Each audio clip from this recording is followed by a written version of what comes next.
Avec 71% de la Terre couverte d'eau, les humains ont laissé beaucoup de choses oubliées dans l'eau, des pierres de la faim jusqu'au mystère du lac Rupkund. Voici les 15 découvertes les plus étranges trouvées dans les eaux usées. Numéro 15. Nettoyage du canal Saint-Martin vieux de 200 ans et les objets étranges trouvés à l'intérieur. De temps en temps, il est nécessaire de vider le canal Saint-Martin à Paris, et franchement, c'est une tâche répugnante et peu enviable, bien qu'elle puisse aussi faire apparaître des objets assez intéressants. Les calots sont souvent assez dégoûtants. Au centre des grandes villes, ils sont les plus dégoûtants, bien que le canal Saint-Martin, qui est probablement prononcé avec un accent français. Que je ne vais pas essayer, c'est un endroit où les gens aiment traîner. Cela peut sembler assez joli et il y a tous les cafés et choses que l'on peut attendre d'une zone moderne et jeune de la ville. Mais il est aussi rempli de tant de déchets et de saletés qu'il ne vaut même pas la peine d'y penser. Les autorités ont vidé ce canal de 200 ans en 2016, après plus de 15 ans. Ils ont trouvé des bouteilles de vin, des chaises de bureau, des moquettes, des vélos et des valises, le tout couvert de boue, épaisse et marron. Le canal est vidé et nettoyé tous les 10 ou 15 ans, en vidant 90 000 litres d'eau dans la rivière voisine. Il faut 3 mois pour compléter ce sale travail de nettoyage qui coûte plusieurs millions d'euros. Et à plusieurs moments de l'histoire, le canal a réussi à dissimuler jusqu'à 56 véhicules. En même temps, de nombreuses armes et munitions, des panneaux de signalisation, des parapluies, des machines à laver, et un tas de chariots de supermarchés standards comme on pourrait s'y attendre. L'événement attire des curieux qui observent, stupéfaits, comment les détritus de la vie urbaine sont extraits de ce lieu de rencontre célèbre des hipsters. Les gens sont vraiment dégoûtants, n'est-ce pas? Pourquoi jettes-tu les ordures dans le canal? C'est impoli. Avant de continuer avec cette vidéo, appuie sur le bouton d'abonnement et la cloche de notification, tout de suite. Numéro 14. Les pierres de la faim. En l'année 1616, une personne a laissé une phrase gravée sur une pierre située près du fleuve Elbe. L'inscription, qui a perduré au fil du temps, contient les mots suivants. Si tu arrives à lire ce message, tu ne pourras pas t'empêcher de te sentir envahi par une profonde tristesse et désarroi. Un message peu joyeux, mais derrière se cache une information sérieuse. Il s'agit des pierres de la faim de la République tchèque, et il y en a des dizaines qui sont apparues ces dernières années en raison de l'augmentation des sécheresses qui ont laissé le fleuve à des niveaux dangereusement bas. En gros, ces pierres avertissent que lorsqu'elles sont visibles, cela signifie que le fleuve est trop bas et que la famine et les récoltes ratées viendront, laissant les gens affamés. D'où le nom de pierre de la faim. Ce n'est pas le message le plus agréable à recevoir de nos anciens ancêtres, mais ils savaient sans aucun doute de quoi ils parlaient. Ces pierres, avec leur nom évocateur, nous rappellent l'importance de valoriser les connaissances transmises par les générations passées. Elles nous invitent à réfléchir sur la sagesse accumulée au fil du temps et à la considérer comme un guide pour nos propres vies. Peut-être devrions-nous leur prêter plus d'attention et apprendre des leçons qu'elles nous offrent. Dans un monde où l'information et le savoir sont à portée de clic, il est facile de les négliger. La sagesse ancestrale qui est gravée dans ces pierres. Cependant, en nous arrêtant pour contempler leur signification et réfléchir à leur message, nous pouvons découvrir des enseignements précieux qui nous aideront à trouver notre chemin dans la vie. Alors oui, peut-être devrions-nous tous leur prêter plus d'attention et reconnaître la sagesse impérissable que renferment ces pierres de la faim. Numéro 13. Village fantôme, romain. Pendant la vague de chaleur massive et la sécheresse qui a suivi dans toute l'Europe durant l'été 2022, de nombreuses découvertes ont été mises au jour. Le recul des eaux a révélé des choses qui n'avaient pas été vues depuis des décennies. Il s'agit d'une ancienne ville qui avait été submergée par un réservoir dans le nord-ouest de l'Espagne, connu sous le nom de campement militaire romain d'Aqua-Kirjelu. C'est un site archéologique extraordinaire, que l'on croit daté de l'année 75, après J.C. Oviedo. Le campement aurait été construit ici, en Galice, qui se trouve à environ 330 km de Madrid, pendant l'apogée de l'Empire romain, il y a presque 2000 ans. À son époque, il abritait environ 600 soldats et comprenait des casernes, un hôpital, des thermes et un temple. De plus, ce campement était un point stratégique important pour le contrôle de la région environnante. Les soldats étaient chargés de maintenir la paix et de garantir la sécurité des citoyens romains dans la région. En plus des installations mentionnées, le campement disposait également d'une école d'entraînement pour les soldats et d'un marché local où se déroulaient des échanges commerciaux avec les habitants locaux. Malheureusement, au fil du temps, le campement a perdu de son importance et a finalement été abandonné bien avant que la zone ne soit inondée par le fleuve Lima. Les images impressionnantes prises par un drone lorsque le niveau de l'eau était si bas montrent l'étendue du campement et offrent à tout le monde une vue aérienne extraordinaire qui n'avait jamais pu être vue auparavant. Les ruines ont été totalement submergées depuis la construction du barrage en 1949. Et elles n'avaient jamais été vues depuis les airs. De cette manière. Numéro 12. Ancien pilier du pont de Nero. Lors de cet été extrêmement chaud de 2022, une autre relique de l'ancien monde romain a été révélée par la baisse du niveau des eaux. Cette fois, ce serait à Rome même. Il s'agit du pont de Néron, que l'on croit avoir été construit par cet empereur pendant son règne, qui aurait eu lieu entre les années 54 et 68, après Crécito. De nos jours, les vestiges de pierre du pont sont généralement submergés sous les eaux du fleuve Tibre, mais lorsque la sécheresse a provoqué une baisse si marquée du niveau des eaux, le site archéologique a été mis au jour. Bien que les origines de ce pont ne soient pas entièrement certaines, elles sont souvent attribuées à Néron, et en tant que tel, il a reçu son nom. Néron était un grand amateur de construction, surtout de structures grandes et extravagantes. Néron était célèbre pour être un empereur assez controversé. Il a réussi dans certaines batailles à l'étranger et aimait aussi construire de grands bâtiments en son nom à Rome.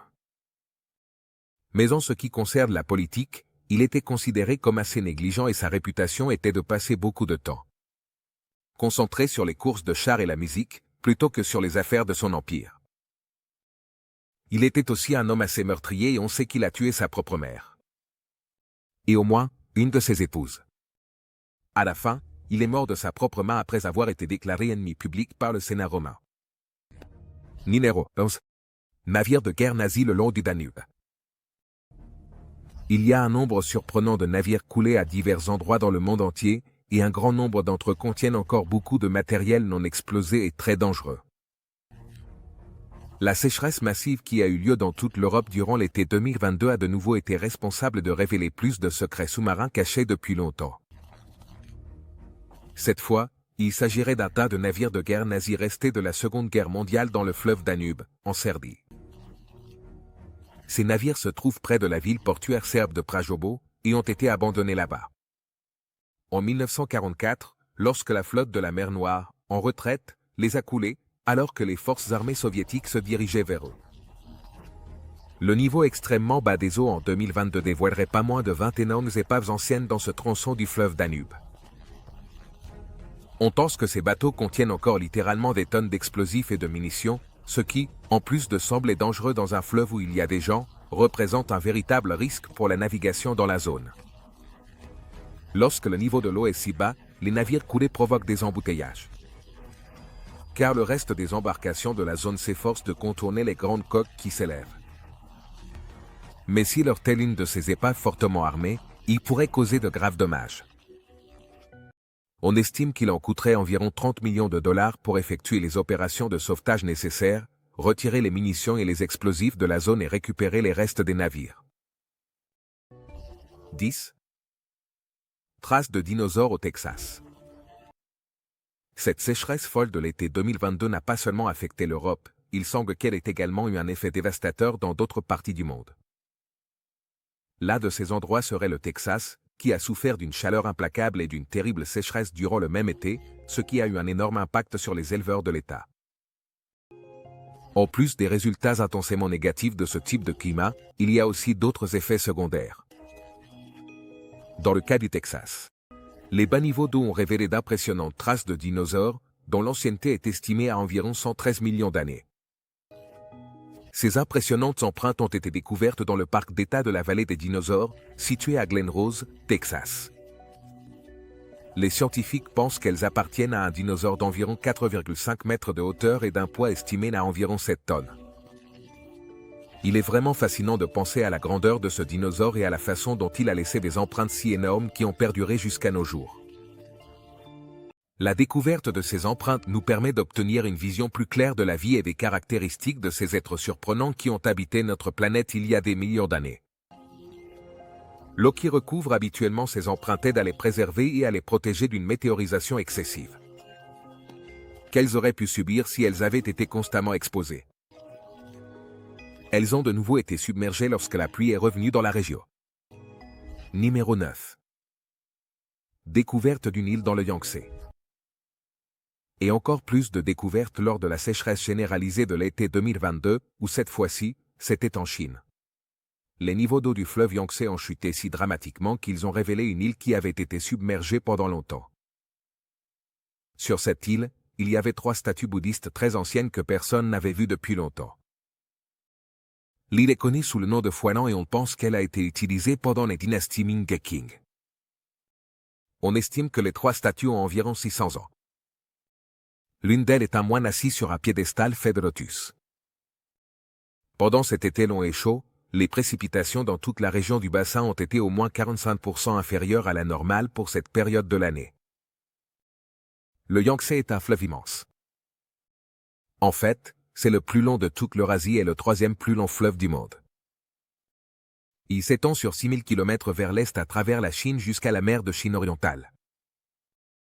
Pendant cette période folle de sécheresse de 2022, au moins 66 rivières différentes de la région de Chine s'étaient asséchées.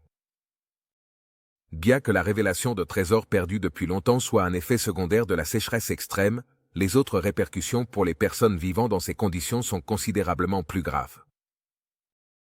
Les cultures se gâtent et le bétail ne peut ni être nourri ni abreuvé. Sans parler des difficultés rencontrées par les personnes lorsque l'eau est extrêmement limitée dans un environnement domestique. Ce schéma semble s'intensifier dans le monde entier et constitue un avertissement pour l'avenir, à mesure que le changement climatique continue de s'installer. Numéro 8.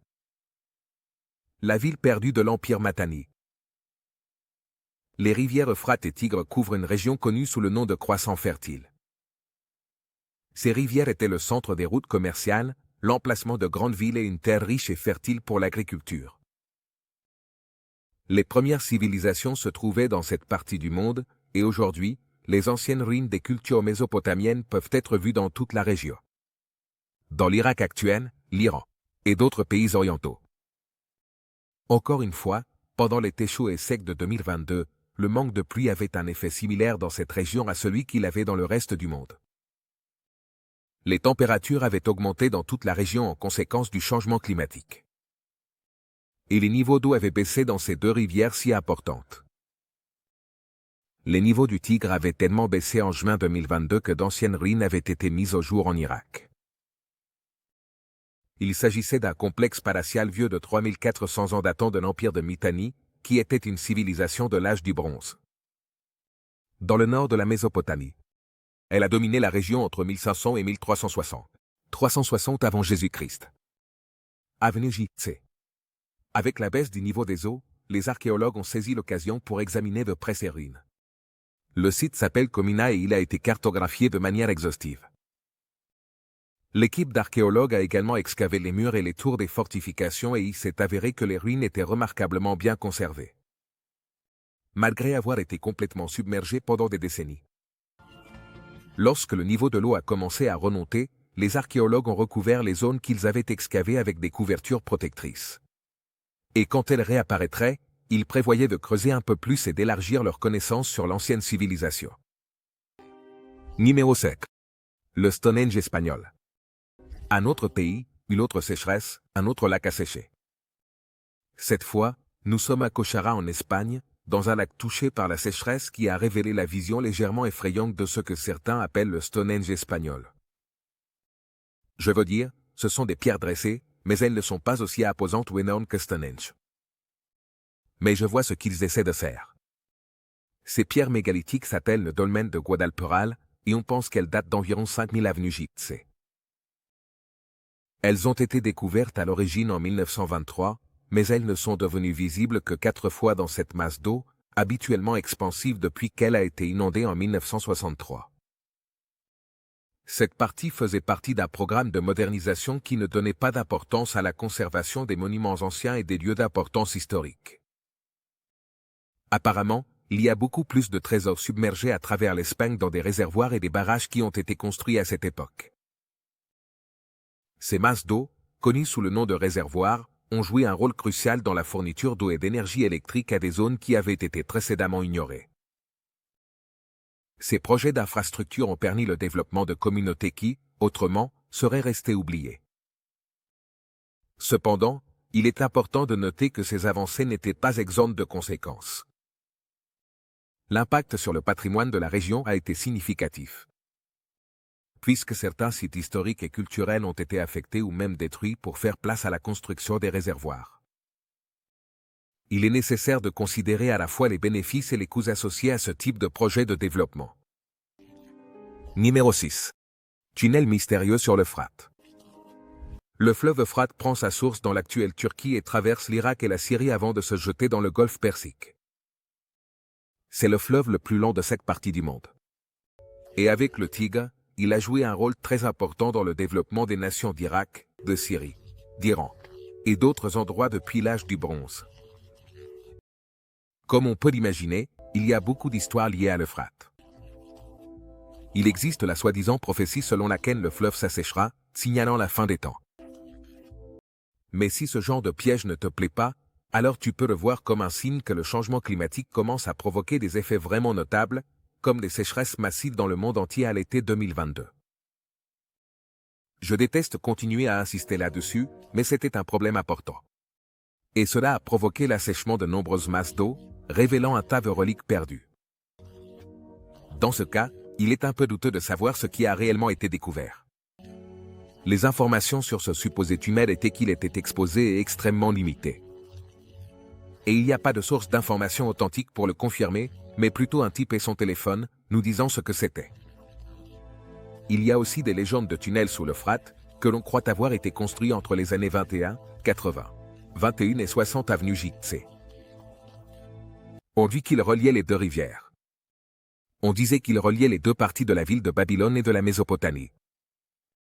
Et il n'y a pas de preuve réelle que ce tunnel ait réellement existé, mais il y a beaucoup de gens qui aimeraient prétendre l'avoir trouvé. Alors prenez cela avec un grain de sel. Numéro 5. Cimetière du réservoir de Hiram.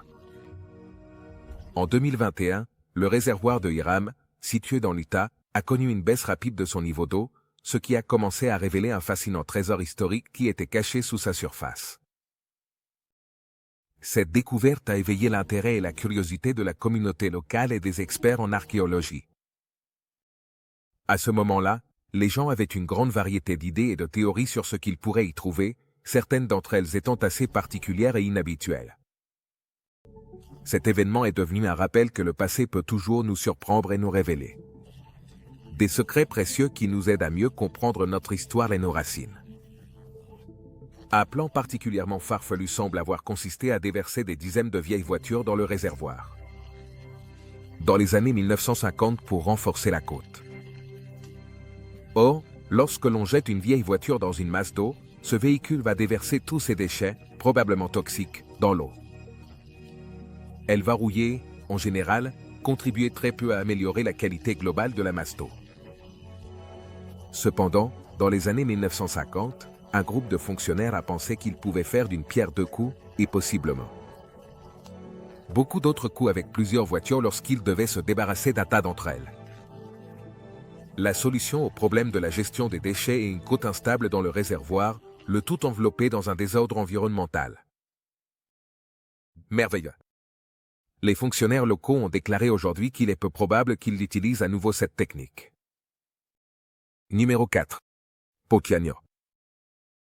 Les sécheresses ont gravement affecté la Chine ces dernières années, en particulier le lac Poyon, qui est le plus grand lac d'eau douce du pays. L'assèchement généralisé de ce lac a suscité une grande inquiétude quant à l'approvisionnement en eau dans la région. Cependant, comme nous l'avons constaté à de nombreuses reprises, lorsque les lacs s'assèchent, ils révèlent souvent des histoires cachées qui nous surprennent. Cette fois-ci, l'assèchement du lac Poyon a mis au jour le célèbre pont de la dynastie Ming, connu pour son nom imprononçable. Le pont de granit a été construit en 1631. Aujourd'hui, il mesure plus de 2500 mètres de long et est normalement totalement invisible. car submergé dans ce vaste lac. Cependant, ces images saisissantes montrent clairement que tout le lac, qui était autrefois un plan d'eau vibrant et plein de vie, est maintenant complètement asséché. De plus, le lit du lac, qui était autrefois doux et aquatique, s'est transformé en une surface craquelée et dure, témoignant de l'impact dévastateur de la sécheresse. Telle est l'ampleur de la pénurie d'eau dans la région. Kilamen était rapporté que des personnes ont réussi à conduire des voitures dans la zone où se trouvait autrefois le lac, ce qui est une image désolante et préoccupante. Cette situation nous amène à réfléchir sur l'importance de la conservation de nos ressources naturelles et la nécessité de prendre des mesures urgentes pour lutter contre le changement climatique et assurer un avenir durable pour les générations futures. Numéro 3. Le temple bouddhiste Wat Nang Baoget. En 2019, une situation préoccupante a été enregistrée dans la zone centrale de la Thaïlande, liée au réservoir d'un barrage. À la surprise de beaucoup, les niveaux d'eau dans ce réservoir ont atteint un minimum historique, ne représentant que 3% de sa capacité totale. Cette situation a été considérée comme un record négatif en raison de l'extrême pénurie d'eau qui était vécue à ce moment-là. Cela a eu l'effet involontaire de révéler un temple bouddhiste qui avait été submergé depuis que la zone avait été endiguée et inondée environ 20 ans auparavant. Cette découverte archéologique inattendue a suscité un grand intérêt parmi les visiteurs, attirant de nombreux touristes avides d'en savoir plus sur l'histoire et la culture bouddhiste. De plus, certains moines bouddhistes ont également été attirés par cet événement. Et ils se sont rendus au temple pour explorer et effectuer des rituels religieux. À mesure que les touristes et les moines s'approchaient du lieu, ils étaient impressionnés par la magnificence du temple, qui était couvert de poissons de mort piégés dans l'eau stagnante. La présence de ces poissons de mort ajoutait un élément mystérieux et fascinant au temple, suscitant encore plus de curiosité et d'émerveillement parmi les visiteurs. Mais cela n'a pas découragé des centaines de personnes qui se promenaient parmi les structures brisées du temple pour voir et admirer la statue de Bouddha de 4000 de hauteur, mais aussi sans tête. Ensuite, ils l'ont couverte de fleurs. Le barrage est généralement utilisé pour irriguer plus de 1,3 million d'acres de terres agricoles.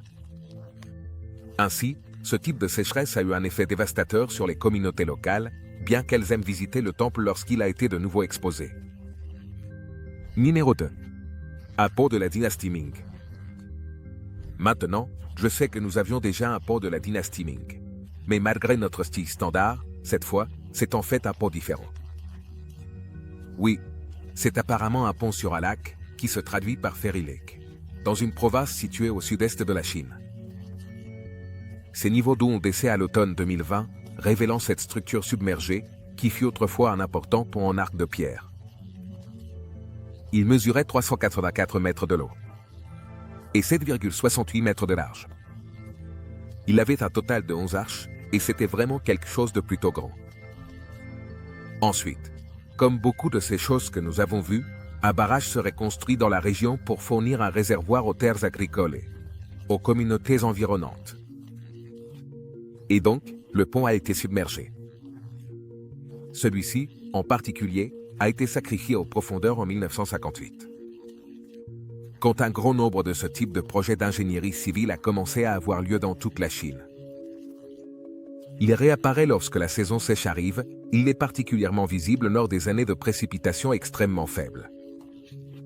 De plus, ce phénomène a attiré l'attention des scientifiques et des experts dans le domaine de l'hydrologie, qui ont mené de nombreuses études pour mieux comprendre ses causes et ses effets. En outre, il a été observé que ce phénomène peut avoir un impact significatif sur l'écosystème environnant, en modifiant les schémas de flux d'eau et en affectant la flore et la faune locale. Par conséquent, il est crucial de continuer à étudier ce phénomène afin de pouvoir prendre des mesures appropriées et atténuer ses éventuelles conséquences négatives sur l'environnement et les communautés voisines. Numéro 4. Le mystère du lac Rupkund. Et maintenant, quelque chose de complètement effrayant. En 1942, un garde britannique a fait une découverte à Rupkund, en Inde, qui a effrayé tout le monde. Il y avait un lac gelé, qui semblait être rempli de squelettes. La glace fondait en raison des conditions estivales, et elle avait commencé à révéler de plus en plus de restes osseux qui flottaient dans l'eau et s'annonçaient tout autour du bord du lac. Comme c'était une période de guerre, on a immédiatement supposé qu'il s'agissait de cadavres de soldats ennemis qui avaient tenté de s'infiltrer en Inde. Mais en enquêtant plus en profondeur, ils ont découvert que ces corps n'étaient pas assez récents pour que ce soit le cas. Il semblait que les os étaient assez anciens, bien qu'il n'ait pas pu déterminer leur âge ni ce qui avait tué plus de 200 personnes dans cette vallée. Puis, en 2004, une expédition sur le site a fait une découverte. Les corps dataient d'environ l'année 850 après Jésus-Christ, et tous semblaient appartenir à deux groupes distincts de personnes, une tribu ou une famille, et un groupe de locaux. Les artefacts, découverts à côté des squelettes, ont révélé qu'il s'agissait d'un groupe conduit à travers la vallée par des guides de la région. Tous étaient morts. De la même manière, par de violents coups à la tête, infligés par un objet arrondi venant directement d'en haut. Et c'est alors que l'intrigue s'est compliquée. Ils ont ensuite découvert une ancienne chanson populaire de la région, qui décrivait une déesse se fâchant contre les étrangers, endommageant ses montagnes, et qui avait jeté sur eux d'énormes grêlons aussi durs que le fer.